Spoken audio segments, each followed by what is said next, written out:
You're listening to the Chronicles of Living podcast, where we talk to everyday people about everyday things in the past, present, and future. Now let's talk.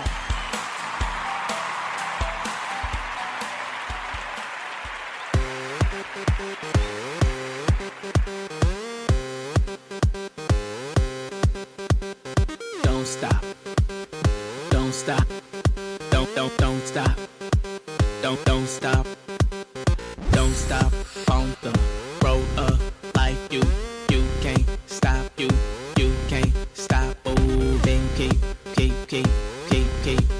move. Keep that pace. You switching to gear. Let's go as we climb up the hill. Don't slow down. Pedal a little more. The mind is working. It's in control. Your wheels are turning a little more.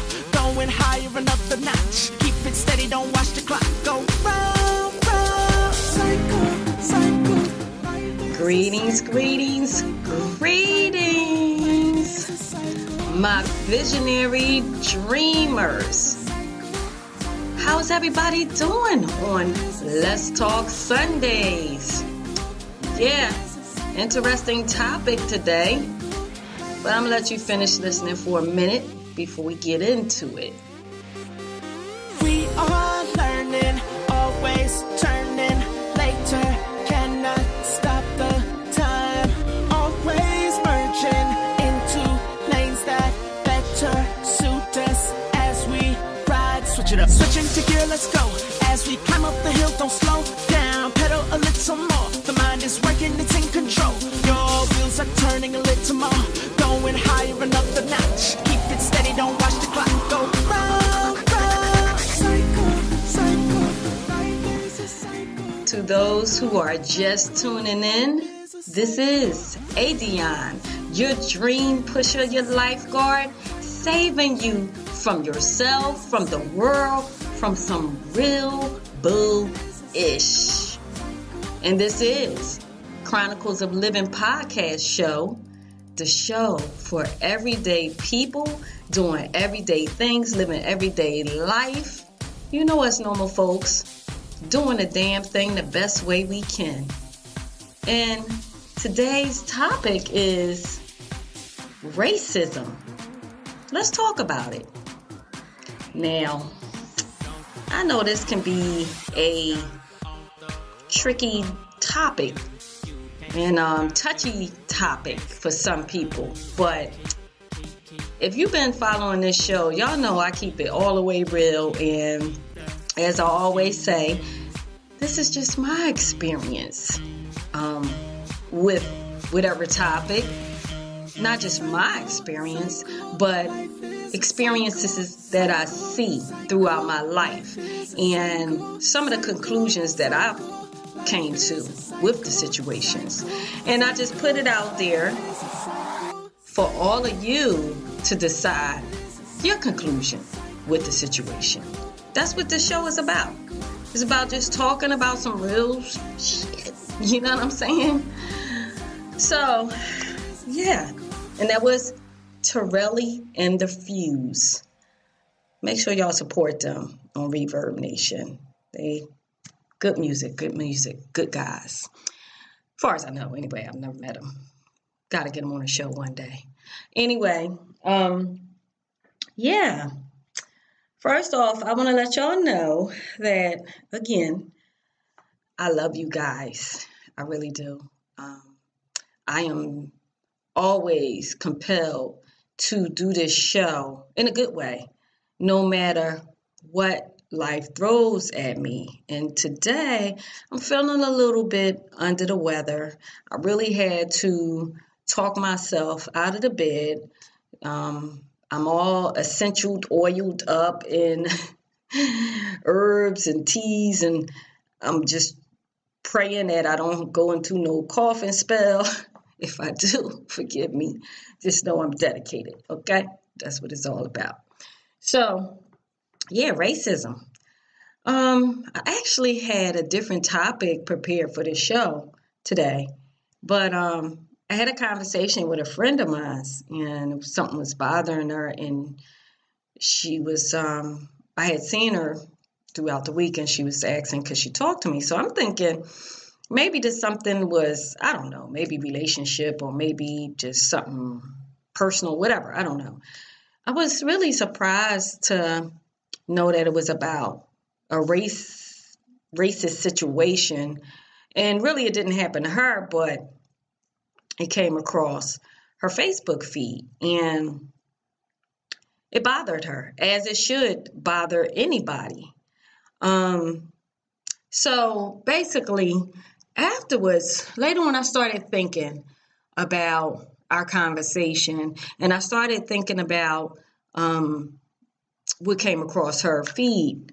So the situation was someone got evicted, and the boyfriend wasn't on a lease. I'm not going to get too deep into it, but I got to get deep enough so I can compare situations so y'all can understand where I'm coming from with this racism stuff. So the landlord was white. The boyfriend was not on a lease. I think the girlfriend had to go to work and she had kids, something like that.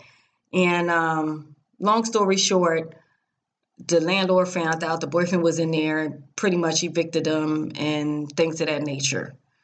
So now, I didn't get a chance to tell her this story. I told her a couple of other stories, and she said she was okay with it. After we finished talking, she kind of looked at everything in a different light, in a better light anyway. But now, if y'all been listening, y'all know I told y'all that for the first time in my life, I got evicted last year, a couple of days before Christmas. And I thought about that because the landlord, well, not the landlord, the manager, because it was an apartment complex, she was white and she was a young girl. She was about in her 20s. I would say maybe 27, my daughter age, you know? And I could have took that mentality and said, oh, she's prejudiced and this is a racism situation because of the fact of how everything went down. It was all wrong. And like I said, I could afford it. I did get it off my credit because it was all wrong, but I could have went against her, especially when I found out. I don't think I told y'all the other part of it was that I wasn't the only person that she evicted 2 days before Christmas. She evicted families with kids before Christmas. I don't know their situation. I don't know why, whatever, but she was just on an eviction streak. And I looked at it as, first off, she's young. You know, sometimes when young people get into a certain position of power, they can abuse it, because when I talked to the sheriff, he basically said that. He said that she was off the hook and he's never seen nothing like it, the way she treats the tenants and things of that nature.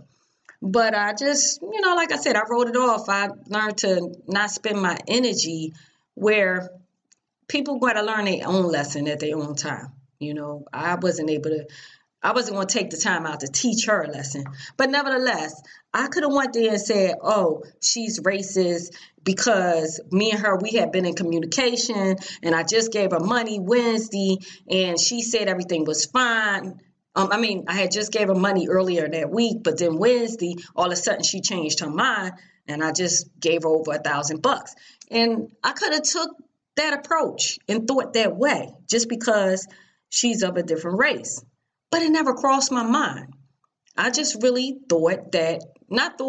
I felt in my spirit that this girl is a young girl put in a position of power and she's just abusing it.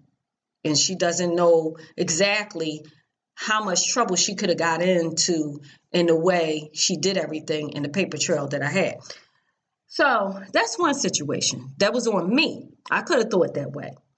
Then it was two situations because I've been in property management where I had to evict somebody.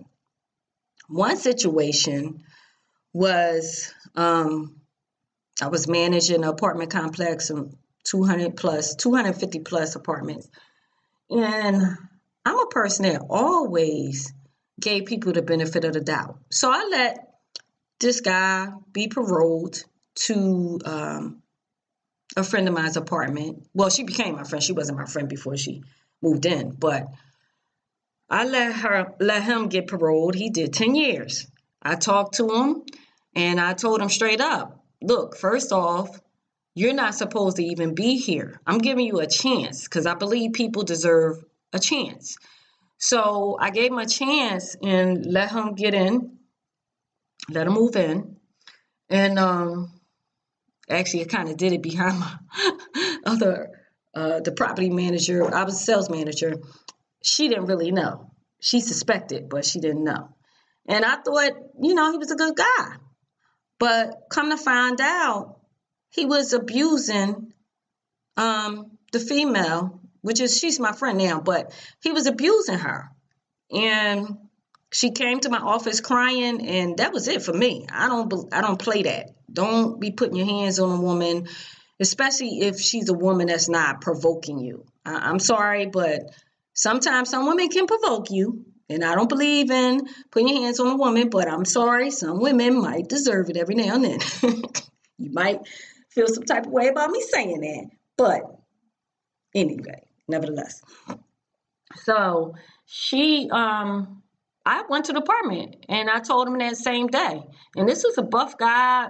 I don't have no fear, so it doesn't matter to me. And like I said, I grew up around guys. I've dated guys, that was incarcerated before. I just don't have fear of anybody. I just believe things that's going to happen are going to happen. So anyway, I had a good conversation with him and I made him pack his shit that same day and I put him out. You know what I mean? Now, he can't say that I was racist because I was black just like he was. And this is what I'm saying. Like sometimes you could have a similar situation, but because the person is of a different ethnic background, if you are already trained that this group of people are racist or this group of people are prejudiced, your mindset just adjusts to that. Now I'm not saying that situation on Facebook wasn't a racist situation. I don't know. I wasn't there. I'm just trying to make y'all understand that sometimes we'll have a same situation with the same ethnic background, and we don't even think about it as a racist situation. But racism means basically a group of people or a different ethnic background that thinks that they're superior to another one. That's what that means. So in some cases, when a person thinks they're superior, you can have a manager at a job, perfect example. The story I told you about the property manager at that same apartment complex that tried to commit fraud and wrote my name down when she was evicting people to put the blame on me so they could come at my neck. And I found out, called a meeting, and then she got me fired. I could have looked at that as racism had she not been black. But I didn't.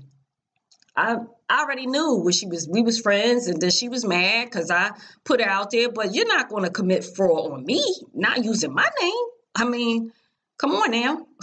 But the regional was of a different ethnic background, and they were both cool.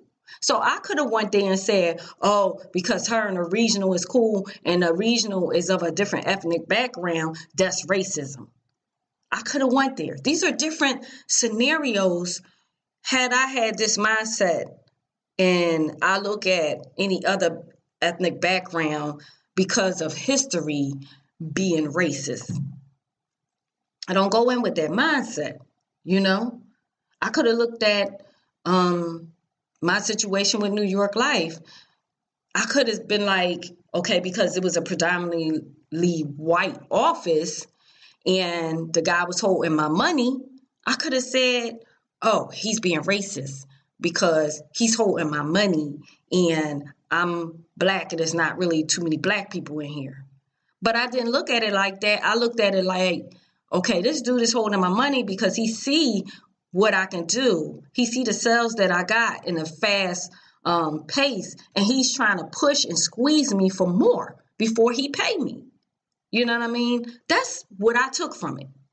I did not look at, and then I could have went and said, oh, New York Life is racist. Don't ever work there. Don't buy no insurance from them or whatever. But no, I had clients that I kept with New York Life because I believe they are a great company. So I knew how to differentiate the two and not let what happened to me affect my clientele. That's being professional. You know what I mean? As a matter of fact, somebody from the same office just did my auto insurance. I still got connections with some people. To me, situations can really become individualized. And I think that when two people are faced with a situation of indifference, depending on how they grew up, and if they took root from how they grew up. So if they grew up in the, sorry, y'all know I got a cold. I apologize. But if they grew up in a environment that was a racist family, and that's all they heard all their lives as a young kid, that you are superior to black people, you are superior to white people, you're superior to Chinese or whatever, you know what I mean? Then they don't know no different until they get out there in the real world. And if they're an open-minded person, their mindset can shift. But if they're not an open-minded person, then that's just how they're going to go through the rest of their lives as to what their family embedded in their subconscious. And every time they come across another person from a different ethnic background, whichever ethnic background or whatever religious background, because that happens too with the Muslims, the Christians, the Jews, and all of this stuff, you know, if they grew up with a family that was like, oh, you know, Christians are full of bull, or don't, you know, talk to the Jehovah's Witness or whatever, you know, then that's how they're going to continue the cycle. They're going to raise their kids the same way. And then now it gets to a point as to somebody got to ask the question and say, okay, why I don't like black people? Why I don't like Jews? So you got to get to that point individually and ask yourself, why? Why is it that I feel this way against that group of people? Is this something that I chose from an experience that I had with that group of people? Or is this something that came from my family or my friends that I hang around? That is the thing we all have to individually come to. That's the point we got to come to. You know what I mean? And it's just like the other situation that I evicted someone. And I'm sorry, y'all. He could have, if I was of a different ethnic background, they could have said I was being racist. So the situation was, when my mother got married, she turned her house over to me, but it had a mortgage on it. I didn't want to live in Philly, so I rented the property out. And I was in Georgia. She's out of town. I mean, she's out of the city. I'm out of the city. I mean, out of state. I'm out of the state. And this girl came in like had 2 jobs, seemed like she was going to be consistent.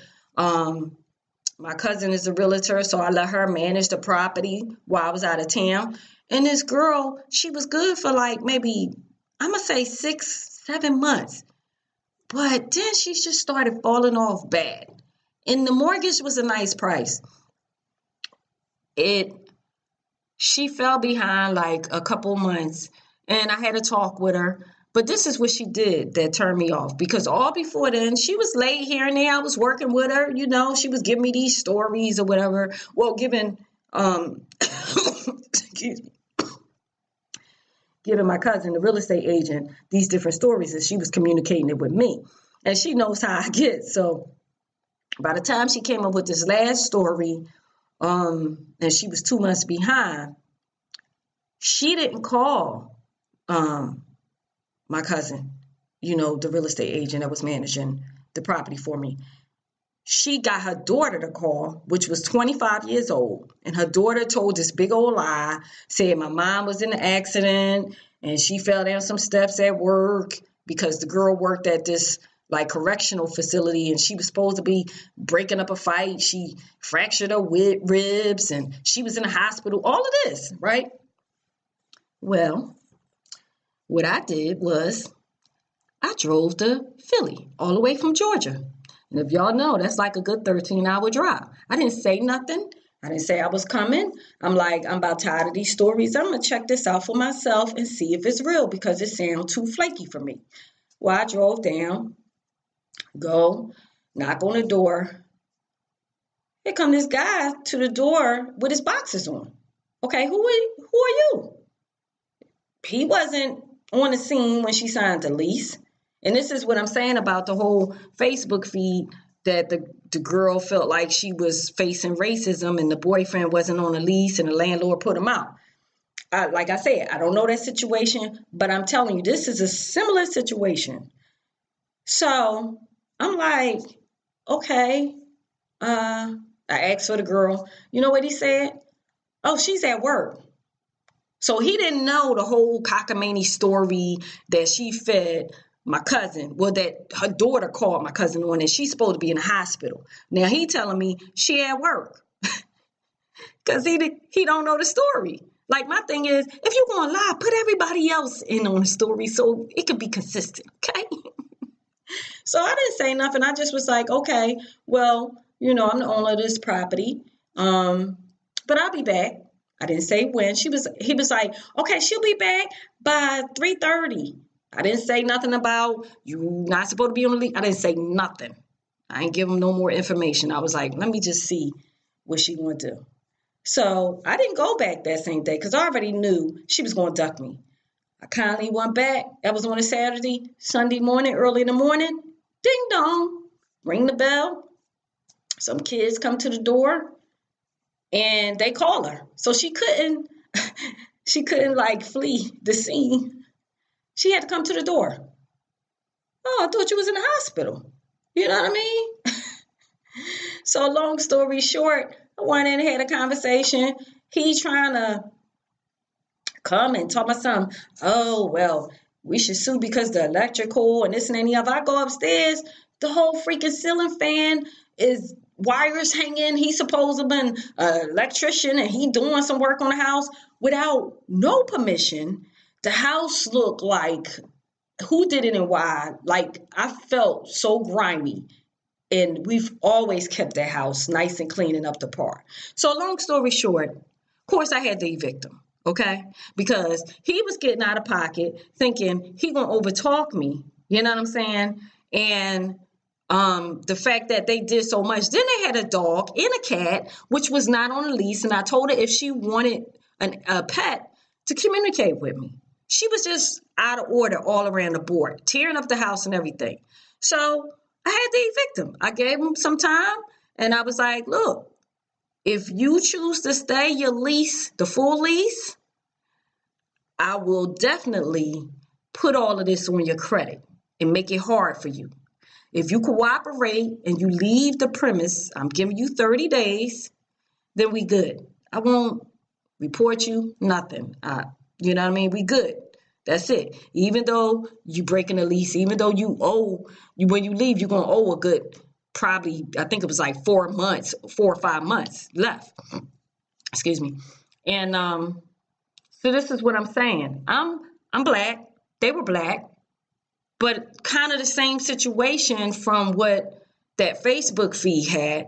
But it wasn't a racist situation, so-called, because we're of the same ethnic background. And this is the thing I need y'all all to look at. We go through life and we're faced with so many different situations. And we can choose how we receive those situations. You know, we do. We have the power to choose how we receive those situations. And so I had another incident. And it could have been a racist situation. So when I was working as a nurse aide, I had this client. She was autistic. And They were white. And so the mom took a liking to me. Now, this agency, they had a lot of white aides working, but for some reason, the mom took a liking to me, and I was basically the only one that could handle her daughter because she was real aggressive. But I'm not going to say control. I don't like to control nobody, but I had a good relationship with her where she wouldn't trip out, So the mom had to go on vacation with her husband for a week, which meant they needed someone to watch over her. So she asked me, can I stay for a week, overnight? Excuse me. Of course, I was going to get more pay and all of this stuff. So I'm like, okay, it was during a snowy time. It's like, okay, cool, I'll stay. Now, she could have picked anybody white to stay because this was the thing. She said that her father was going to come and check up on her daughter. And her father was racist.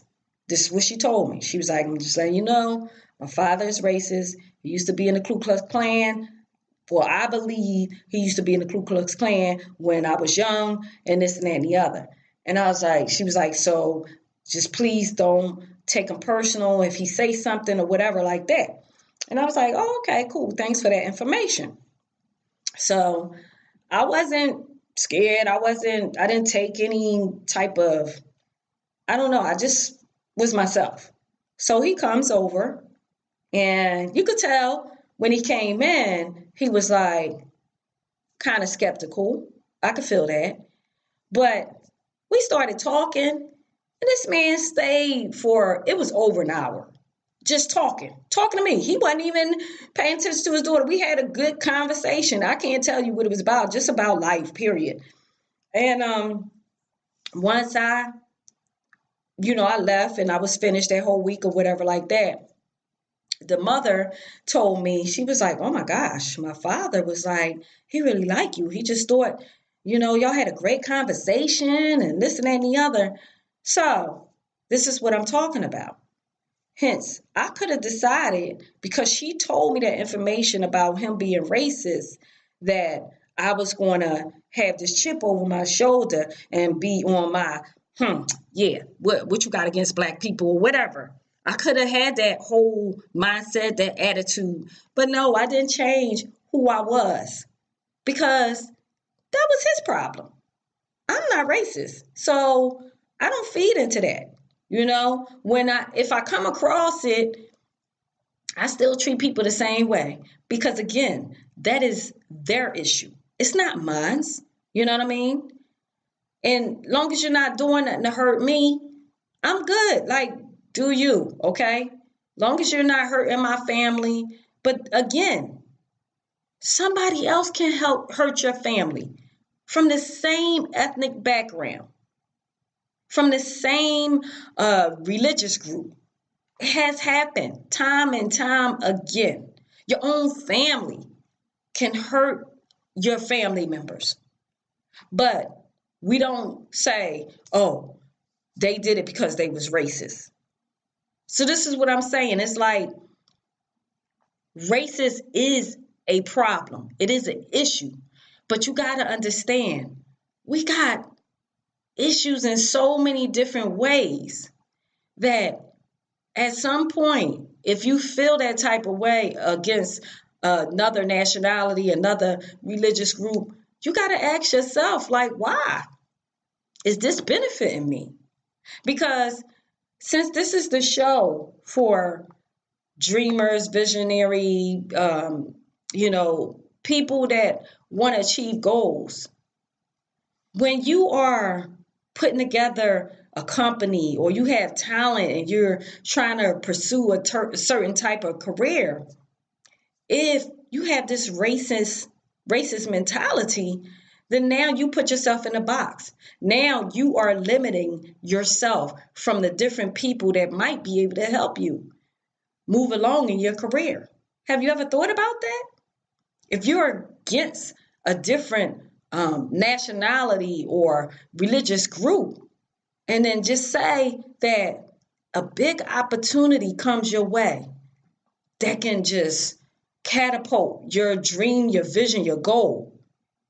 And the person that can help you get there just happens to be from a different nationality that maybe you were taught to be racist against. So you're just going to lose out on that opportunity because of what you were taught? This is not yours. This is not yours to own. That's your family's issues. You know what I mean? It's just like the countries fighting against each other for years and years and years. At some point, somebody got to get in office and say, why the hell are we fighting each other? Why is it that we don't like y'all? For real, to me, it's so childish. When you look at, and some of y'all might get mad if y'all love Trump, whatever. But when you look at somebody like that, you know how I look at him? I look at him like he obviously was a child that never got any attention. And he's growing up into this big child, and he thinks the world is a toy. And it's like he wants to play with the world the way he wants to play with it, because he was never loved and had affection the way he should have as a young person. And so now he grew up to this whole adult. He has no respect for nobody. It's the same thing with the doggone, president, prime minister, or however you call him, North Korea. I look at him as this big kid that grew up without the attention and the affection that he needed. And now he's taking it out on Korea. He's taking it out on North Korea. He's taking it out on anybody that comes in his path, because he never got the attention and the love that he felt he deserved. But the thing is this, both of them probably don't even know that. They both don't realize that because they grew up with anger in their heart, obviously, because they never got to the root of their issue as to why they feel this way, why they think that they are superior to everybody else and they get to do whatever they want and treat people the way they want. This is the problem, y'all. When you don't know who you are, these are the things that happen. You grow up into this bitter adult that only show people some type of love that pretty much kiss up to you, or not even that. Sometimes they don't even show them love. But you grow up with this mentality that because you got a few extra dollars more, that you are better than somebody else. If you're not taught that money don't make you, it's integrity, it's your love walk, it's the way you appreciate people, it's the thankfulness that you hold in your heart. That's what builds character. That's what makes a true human being. You know, I could remember just going back to how we have the power to individually, sometimes, I'm not going to say all the time, but sometimes we can change certain situations. So years ago, when my son was about, I think 3 or something, 2, I wanted to get a job at this country club. This country club was all white. When I say all white, I mean all white. Was not a black. Oh no, let me correct myself. There was, I think, 2 black people that was in the dishwashing, that was paroled from jail, whatever. And I'm not trying to put no stipulation on that, but that just was the situation. Okay.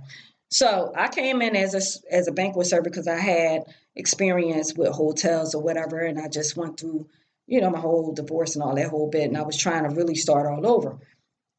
I go in, and this is the thing. I never flinched because I didn't see not one black server. I did not. I just knew I wanted to work in a different atmosphere away from where I was, and I wanted to start fresh. And plus I had moved in that county, so I wanted to get something that was close to where I moved to. And long story short, I got hired. Matter of fact, that same day, the manager called me that night, looked over my resume or whatever, but he said he couldn't pay me what I was asking because I was making so much more at the hotel. So I was like, okay, we'll work it out. You know what I mean? Let's see how I do. Well, no, he said he gonna see how I do. He had to go out of town. I think I might have talked about it. I don't know. But came back or whatever. I wound up getting a raise in just 2 weeks being there. And these other people had been there for a couple years. But because he honored, he honored my work ethic and the feedback that he got was good, he honored what we talked about as far as raising my pay. You know what I mean? And then after that, I wound up becoming a captain. I wound up being the person they picked to train the people that was coming in. I wound up bringing Black people in the building. I wound up reaching out to some of my friends and they got a job there. And then I think I was there for about 3 years or so and I moved to Georgia. But when I came back years later to come back and sell the house in Philly, my son was about 16. And so I was like, okay, we're going to go down to the country club and I'm see if they can hire you because I wanted him to get out of his shell being an introvert. Now, when I went there, everything was totally different. It was a new owner and everything. And they had remodeled all of this stuff because this is years later. I mean, when I left for Georgia, I think my son was like about 4. Yeah, I think I worked for them when he was 1. Anyway, when I came back, he was 16. So all these years passed by, right? I went back and they had the same general manager and 2 other ladies that was there when I was there. So he was happy to see me and hired my son on the spot. Not only did he hire my son on the spot, he asked me, can I come? Then I worked there part-time for him. But when I went in, it was a lot of other ethnic backgrounds in the building. I'm like looking around like, oh, wow, this has changed tremendously. So I say all that to say, how do you know? Because I decided not to look at it when I went in and say, oh, this is all white people. They're not going to hire me. They're probably racist. I didn't go in with that mentality. I went in knowing, okay, I want to work for a country club and this is close to me. I like this country club. I want this job. Ooh, excuse me. As I said, y'all know I'm trying to fight this little bug. I went in with that mentality and I didn't look at nothing else. I never see color, never. But because I chose to go in and build that relationship, that opened them up to receiving more people of different ethnic background. It's not that, I don't think it was that they never wanted any Black people. I think that it was never any Black people that applied because of that reason. And these are the things that happen. Sometimes we can start something and we can break the ice if we have the confidence within ourselves and we know that, excuse me, and we know that I'm going in here based on who I am as a person, my character, my integrity, my ethic, my work ethic. And I believe that I'm going to get this house, this job, this car, this whatever, regardless if the person is of a different ethnic background. When you go in with that mentality, you don't see color, then guess what? Majority of the time, it's going to work out, And I can remember talking to a couple of my friends when I made the move up here. Matter of fact, a lot of the times when I made my move, because I've always moved around diverse areas. And some of my friends will be like, is it enough Black people up there? You cool, right? And I'm like, what do you mean? Well, it might be racist up there. Well, when you say things like that, do you realize that you're racist? Whether you believe it or not. Because if you're thinking in that mentality that because I moved in a place that might be predominantly another ethnic background, and you're questioning my safety, and you haven't even been there. You haven't even, experienced the place that I'm at or the place that I'm going. That is something that obviously you have been taught. And that's something that you have to shake. Like I said, each situation is an individual situation. Have I been faced with racism? Yes, I have. But I never let that change my mind. That's that individual problem. As I said earlier in the show, I can't look at everybody in the same light. That's just like the different situations that's been going on with the different killings and with that whole Trayvon Martin killing. And that person shot him because he had a hood on. My son wear a hood. Now I got to tell him, like, listen, when you go certain places, don't put on your hood. All because, people are looking at it like this is an image. If this person got on a hood, then they're up to no good. And that's not the case. People that's working out wear hoods. You know what I mean? It's cold outside. You need to put on a hood. So, I'm surprised I got through this feeling this way. This is how much I love y'all. But I hope that me talking about these different stories allowed you to think differently if you are a person that looks at another ethnic background or another race as they're beneath you or you're superior to them or there's something wrong with that race or that religion. Everybody had their stuff, ain't nobody perfect. You might have one church that's just about taking everybody money, and then another church that's about giving all the money, being a church that's going out there and helping the community.